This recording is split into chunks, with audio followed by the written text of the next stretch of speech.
And now we come to a very common scenario that we face a lot in our practice. So here is a 2-year-old infant who's not growing well, it's clear from the photo, and is having diarrhea since the age of 9 months. So this is a very long duration of diarrhea, as you can see, and is often referred to as chronic diarrhea. So the first step here is to analyze the symptom, analyze this diarrhea. Can you think of few relevant questions you might need to ask that will help you to reach a diagnosis? Some relevant points in the history of this girl is that she was exclusively breastfed till the age of 3 months. And then at 3 months, the mother started giving her commercial cereals, which of course contains wheat. And at the age of 5 months, the mother started introduction of milk products as the yogurt and the processed cheese. Of note here is that this baby was entirely normal at birth. As you can see, she weighs 3.8 kilograms, and this is perfect. Her length was 52 centimeters, actually a big one.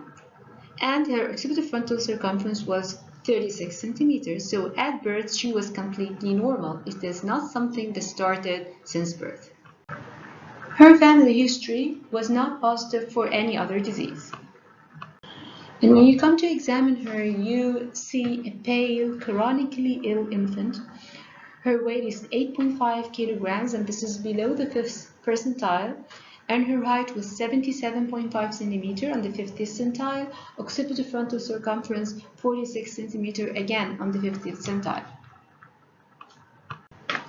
She looks mildly dehydrated, her abdomen is very much distended, significant muscle wasting is seen. There is no liver or spleen or lymph node enlargement. So at this stage, what possibilities we might be looking for? What's your differential diagnosis? It's a case of chronic diarrhea, diarrhea which has been going for a very long period of time, as well as failure to grow, or what's known as faltering growth. Let's look at some possibilities here. Could it be a case of multiple parasitic infestation, celiac disease?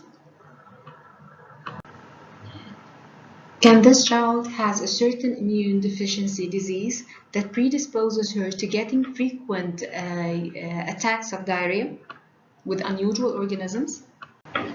Can it be a case of maternal deprivation, where the child is being neglected by the family, not being given the appropriate care?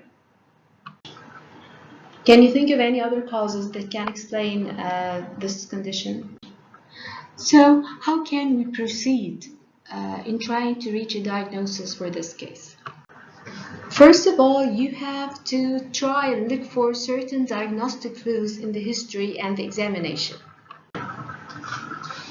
What was clear in the history and examination in this case is that the symptoms occurred and started in relation to weaning.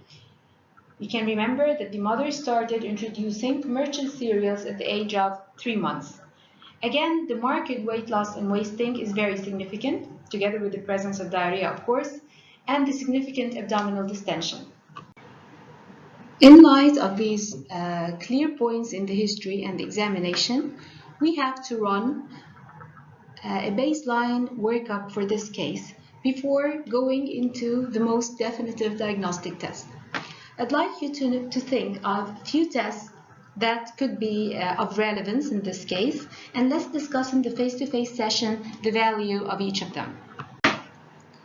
What was definitive in this case is doing a serology for celiac disease. And the child tested positive for the anti-endomysial antibodies, anti-tissue trest glutaminase IgA and IgG, anti-gliadin IgA and IgG antibodies.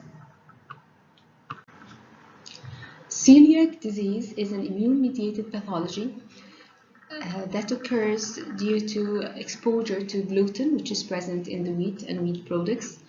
It targets mainly the small intestinal villi, And the villi is the site of absorption. So if the villi are destroyed by this pathology, so the absorption itself will be affected, and that's why celiac disease is on top of the malabsorption disorders that we meet in pediatric practice.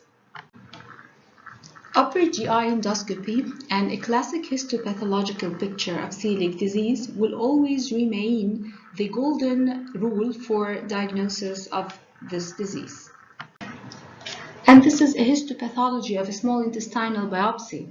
On your left-hand side, this is the normal, healthy appearance of the small intestine. The villi are clearly seen and are regular. On the right-hand side, this is a histopathology of the patient with celiac disease. You can't really identify the villous appearance of the small intestine. And the heart of management of cases with celiac disease is to stop the wheat or the gluten from the diet. It's not easy at all to stop wheat and wheat products from the infant's diet. It's usually a struggle to the child, to the parents, and to the doctor as well. So please try and think of some difficulties that we might face in managing these cases. But there are some good news here. So the good news are, after 6 months of completely eliminating wheat and wheat products from her diet, this girl is now growing perfectly. Weight at the 75th centile and height is at the 50th centile. She appears healthy, robust, normal abdomen, and regaining her muscle bulk. And when she did a jejunal biopsy for follow-up, it shows completely normal villus appearance.